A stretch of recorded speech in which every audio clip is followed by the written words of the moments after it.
കഴിഞ്ഞ ദിവസത്തെ വീഡിയോയിൽ കണ്ടില്ലേ ഷാനത്താത്ത ഇവിടെ ഉണ്ടായിരുന്നു കാക്കയുടെ കൊച്ചാപ്പാടെ മോള്.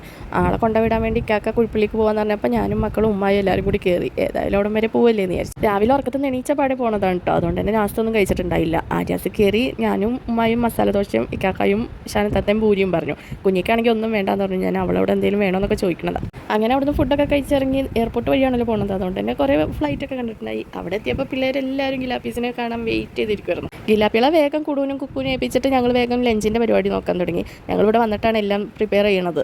ഞാനും ഷാനത്താത്തയും ഹെൽപ്പറാട്ടോ. മെയിൻ കുക്ക് ഉമ്മയാണ്. ഞാൻ കട്ടിങ് തേങ്ങ ചെറുകൽ അങ്ങനെയൊക്കെ ആയിട്ട് ഹെൽപ്പ് ചെയ്തു. ഗിലാപ്പികളെ നോക്കാനാണെങ്കിൽ പിന്നെ നിറയെ കുട്ടികളുണ്ട് ഇവിടെ. ഇത് അപ്പുറത്തെ വീട്ടിലെ കൊച്ചാട്ടോ. ഹലോ, എല്ലാവരും സബ്സ്ക്രൈബ് ചെയ്യാൻ പറ, ലൈക്ക് ചെയ്യണേ. പറഞ്ഞു പറയിച്ചതാണെങ്കിലും നിങ്ങൾ അതൊക്കെ ചെയ്തിട്ട് പോട്ടോ. കിഴങ്ങ്, പയറ്, തേങ്ങ ചെറുകിൽ അതിൽ നിന്നൊക്കെ പ്രൊമോഷൻ കിട്ടി. സവാള, ഉള്ളി, വെളുത്തുള്ളി അതിലേക്ക് എത്തിയിട്ടുണ്ടേ. നേരത്തെ നിങ്ങളോട് സബ്സ്ക്രൈബ് ചെയ്യാനും ലൈക്ക് ചെയ്യാനൊക്കെ പറഞ്ഞില്ലേ, ആ കൊച്ചിൻ്റെ തത്തായാണ് ഇത്. ആളും എൻ്റെ വീഡിയോസ് മുടങ്ങാതെ കാണുകയാണ് കേട്ടോ. കാരണം എന്നോട് ഇങ്ങോട്ട് വന്ന് ചോദിച്ചു കാലിനെന്താ പറ്റിയേ, സ്റ്റിച്ചൊക്കെ ഇട്ടോ എന്നൊക്കെ. ഇല്ലാപ്പികൾ ഇപ്പോഴും ഈ കൊമ്പത്ത് നിന്ന് ഇറങ്ങിയിട്ടില്ല കേട്ടോ. ഇറങ്ങിയിട്ടില്ല എന്നല്ല, ഇറക്കിയിട്ടില്ല എന്ന് പറയണമായിരിക്കും ശരി.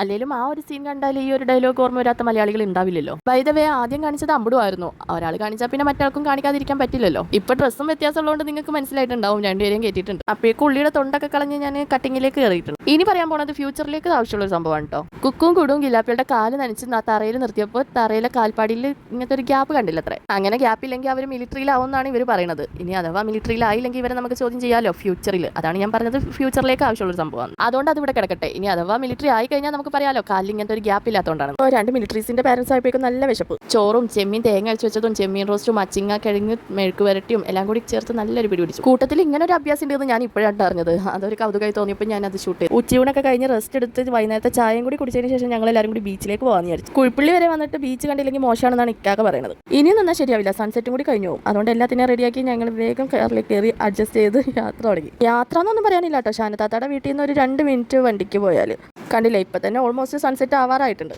പിന്നെ ഈ സമയത്തുള്ള വ്യൂ അടിപൊളിയാണ്. തടാകങ്ങളും ചെമ്മീൻ കെട്ടും ഈ സൺസെറ്റും എല്ലാം കൂടി.